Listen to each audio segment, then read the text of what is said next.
maupun yang baru berkeluarga berapa hari. Jadi selamat bergabung. Kita adalah keluarga-keluarga di dalam Kristus. Bapak Ibu sekalian, tujuan Rasul Paulus menulis surat kepada jemaat Filipi ini adalah untuk berterima kasih kepada jemaat Filipi atas pemberian yang telah mereka kirimkan kepada Paulus, serta untuk menguatkan orang-orang percaya ini dengan menunjukkan bahwa sukacita yang sejati hanya berasal dari Yesus Kristus. Aku diatur oleh Tuhan. Jadi kita harus bijaksana. Dalam bahasa Jawanya itu, pakar bahasa Jawa itu ada Budi Yukarto. Kita kudu nastiti ngati-ati. Nastiti ngati-ati. Jangan sampai salah jalan. Harus hati-hati benar. Supaya kita hati-hati, kita jangan lupakan doa. Tuhan pimpin, Tuhan atur, Tuhan cukupi. Pokoknya kalau kita serahkan di dalam Tuhan, pecah pisang dari Gusti. Tuhan pasti ngatur dan memberkati kebijakan kita. Jangan lupakan doa kepada Tuhan. Orang yang mengucap syukur, kita semuanya ini kan mengucap syukur, dapat beribadah dengan segenap hati, jiwa, dan akal budi. Ucapan syukur membuka hati kita bagi damai sejahtera Allah dan memungkinkan kita untuk mengenalkan kasih. Orang-orang yang tidak puas terus-menerus menghitung apa yang salah dengan nasib mereka dalam hidup. Orang yang mengucap syukur itu tadi sudah saya singgung sebenarnya. Pak Romo Sugio Pranowo tadi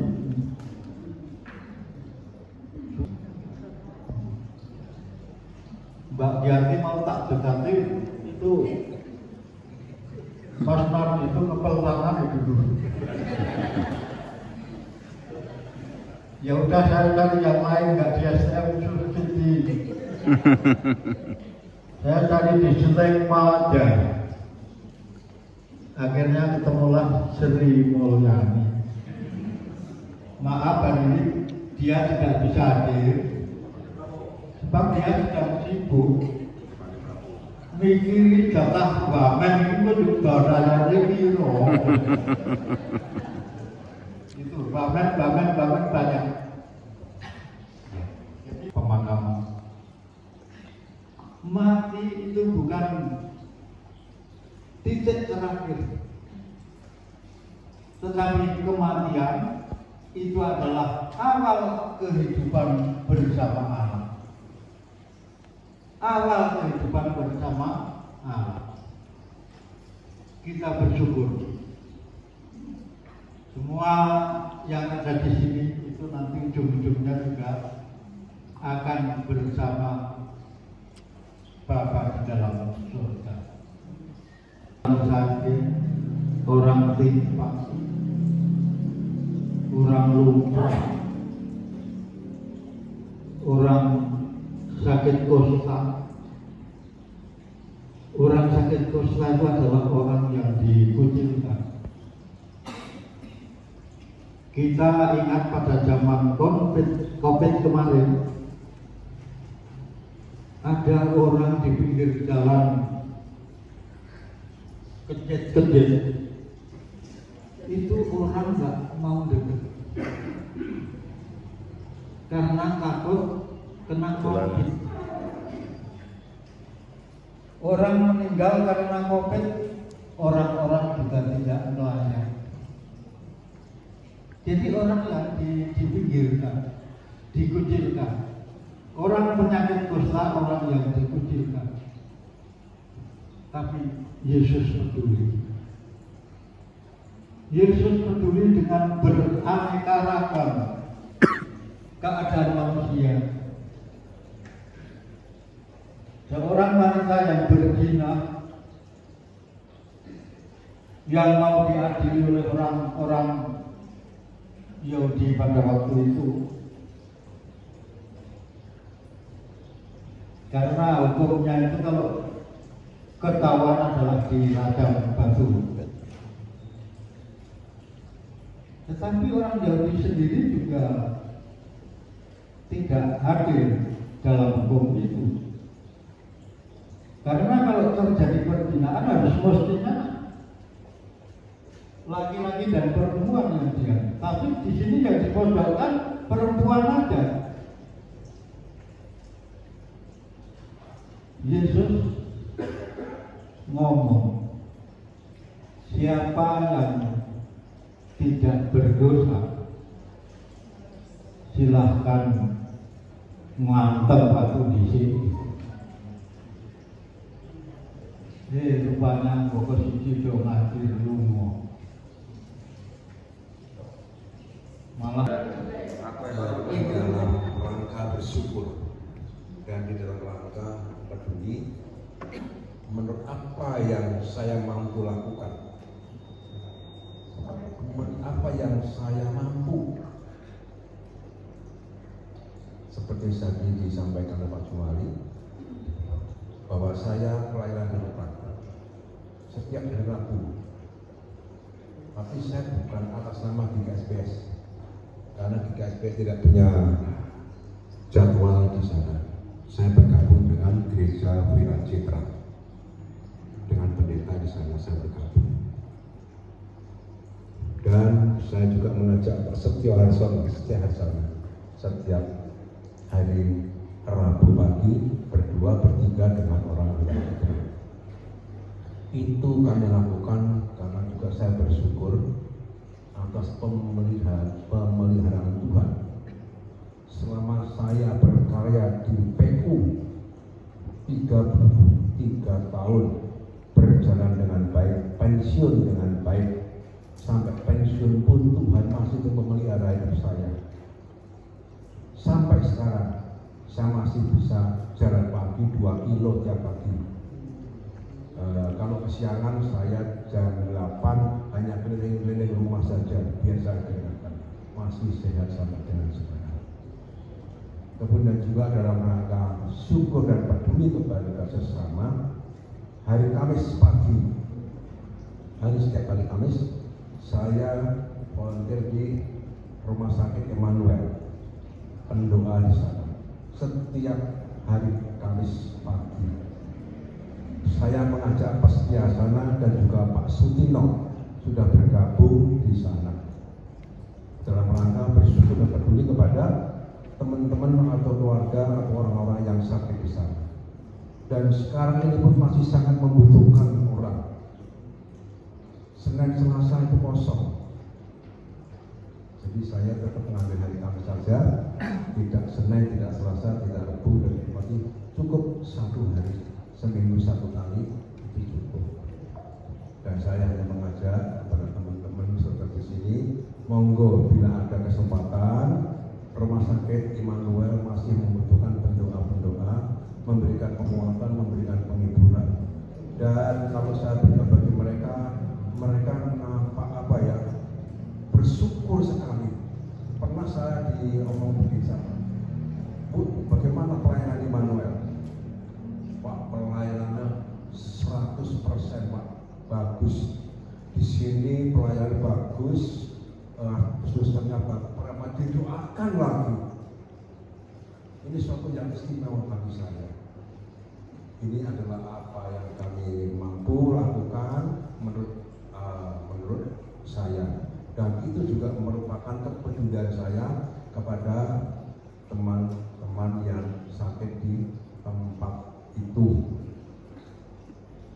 Selasa malam jam ini sebenarnya saya juga punya jadwal di jaringan doa sekota. Cuman karena jaringan doa sekota masih terus lama, saya rasanya juga sekali saya memilih ke tempat ini. Itu juga dalam rangka saya bersyukur, dan dalam rangka kami bersama teman-teman memberkati kota ini. Bahwa orang yang bijaksana itu pasti orang yang bersyukur, dan orang yang bersyukur itu pasti orang yang peduli. Jadi ini satu paket, ya. Karena bukan bijaksana atau bersyukur atau bukan atau peduli, tapi koma dan dilanjutkan sampai akhir. Jadi kalau di dalam keluarga itu penuh dengan kebijaksanaan, saya pikir ya pasti ada rasa ucapan syukur yang begitu besar dalam keluarga itu, sehingga ada rasa peduli yang keluar dari dalam keluarga itu. Tapi bagaimana untuk sampai ke situ, ya? Saya pikir ya kalau tidak lihat salib Yesus, tidak akan bisa muncul kebijaksanaan yang benar, tidak akan bisa muncul rasa peduli yang benar, dan tidak akan bisa muncul rasa bersyukur yang benar. Oh, bersyukur hanya dalam keadaan baik saja misalkan. Tapi dalam Alkitab kata Paulus, ya, mengucap syukur dalam segala hal. Ya. Atau misalkan bijaksana kita biasa dapat di mana, di kitab Amsal itu penuh dengan kebijaksanaan. Bisa mengambil keputusan yang terbaik, ya, dengan pertimbangan yang baik. Kemudian baru muncul rasa peduli. Jadi saya pribadi merefleksikan hal seperti itu, ya. Jadi dan ya ujungnya atau dasarnya, mulanya adalah salib Kristus yang penuh dengan kasih itu yang memberikan kita kebijaksanaan supaya bagaimana kita bisa bersyukur, bagaimana kita bisa peduli dengan sesama kita.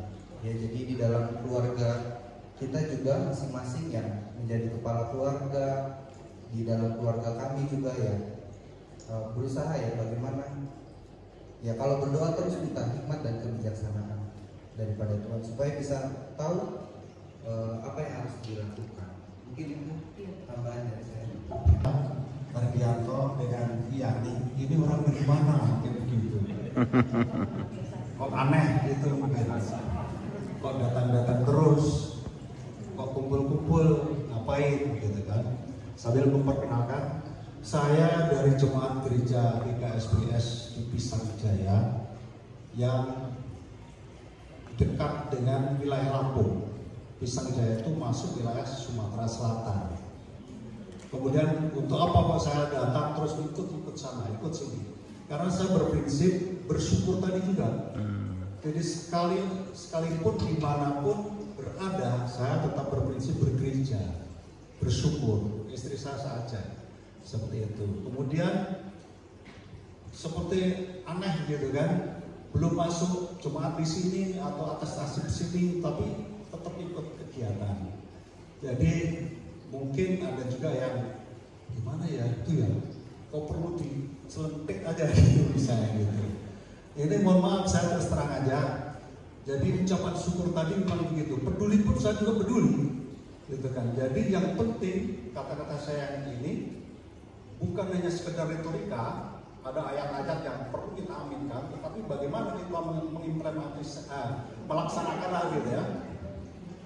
Ya, mengimplementasikan. Ya, melaksanakanlah gitu ya. Bagaimana kita melaksanakan ketika kita sudah mendengar? Tadi banyak kata-kata bijak dari Pak Akmo, dari Ibu Pendeta sendiri kan. Nah, tentu kita berusaha bagaimana supaya kita tetap bisa bersinergi, harmonis, kumpul-kumpul tidak sekedar pamer, gitu kan? Tetapi berkumpul ada maknanya. Silaturahmi itu penting loh. Saya bisa ke Bandar Lampung karena juga ada silaturahmi. Saya mengelola UT, pada dosen-dosen dari UT. Kemudian saya bisa akhirnya ketemu tempat tinggal di Bandar Lampung, salah satunya itu. Ketemu dengan Pak Christian Pratomo, begitu kenal, saya menilai baik sekali, 100 apa yang sudah terlihat. Saya ajak ke sana dengan Pak Sugeng. Oke, berangkat bareng-bareng ke sana. Kemudian melihat keadaan luarnya seperti ini, dalamnya seperti apa. Pak Pratomo sudah tahu. Tiket dibeliin, hotel dibayarin. Ke rumah beliau itu, iya. Ya gelem lah. Nah ini perlu saya ceritakan, karena kalau yang ceritakan orang lain sebenarnya lebih bagus ya sepertinya. Tapi ya kadang-kadang orang lain juga mau menceritakan orang lain juga. Kalau saya mau menceritakan Pak Pratomo mau hebat. Di sana pun gaul dengan orang muda juga top di sana. Jadi pas pemberian nama cucu saya, Brandon Gavaria di sana, beliau hadir di sana. Kemudian gaul dengan anak muda, asik sekali semalaman, hampir lupa tidur. Jadi kelas 2 saya udah ngajar suami guru, kakak saya guru di sana, nggak ulang, betul almarhum. Sekolah minggunya di mana, Pak? Sekolah minggunya di mana? Di Poncowati. Oh, di Poncowati. Poncowati. Bagian keuangan, Pak ya? Siapa saya? Sekolah minggunya jurusan keuangan. Tanggung Pak, jurusan Suge. Ini Lumajang waktu itu masih SMP. Gerejanya masih numpang di gedung SMP. Wilayah-wilayah terbentuknya cuma di pinggiran. Tuh, karena Pak Kepala Sekolah SMP itu Kristen, Pak Sinaga namanya. Kristen, kebetulan saya di situ itu dengan kakak, dapatlah orang Sinaga juga, Pak Tanjung tadi saya ceritakan, dapat Sinaga di sana. Kemudian karena kepala SMP itu tadi pindah menjadi kepala SMA di Poncowati, bingung, aduh gimana nih, gak enak kita numpang di gedung SMP.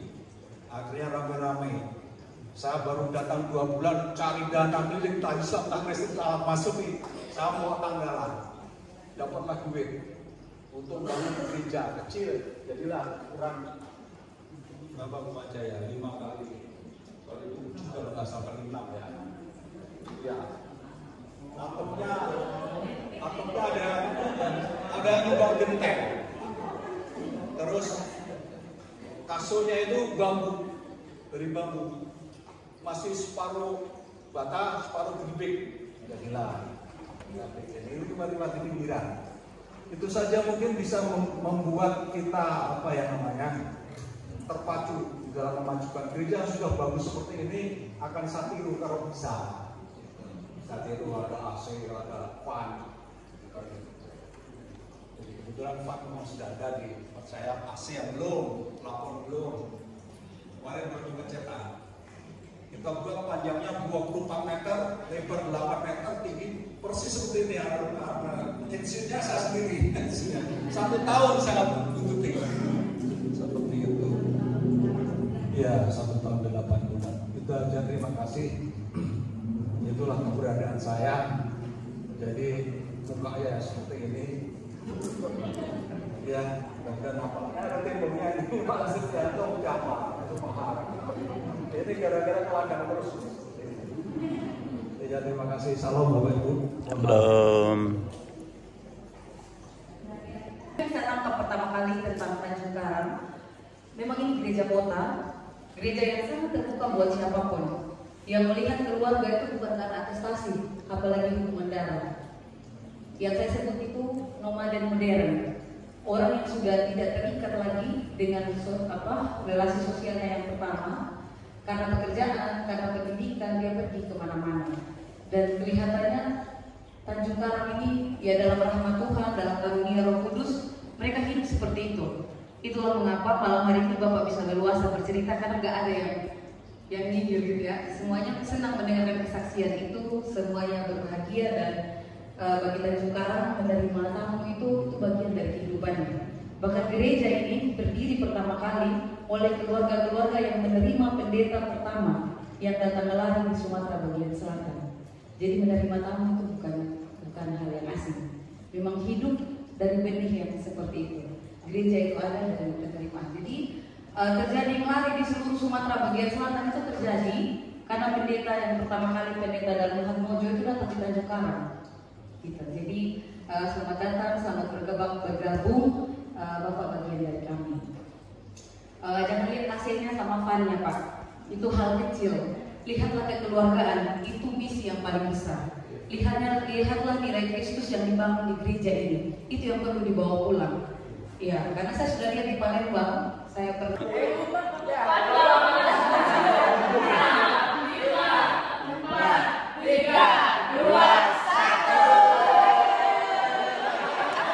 Oke, acara MPHB Sarasehan sudah selesai. Kita nyanyi satu potong. Di mana suka duka kan dibagi. Oke ya, yuk. Di mana ya? 3, 4. Di mana suka duka kan dibagi. Ikatan kasih, ikatan kasih semakin teguh. Tiap anggota, tiup Tuhan, tidak ada lagi yang memberi berkat penuh. Di luar Tuhan, di luar Tuhan tidak ada lagi yang dapat memberi berkat penuh.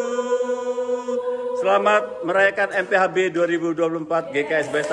Tangan Tuhan merendah, rencana yang terindah, kecaplah segala kebaikannya.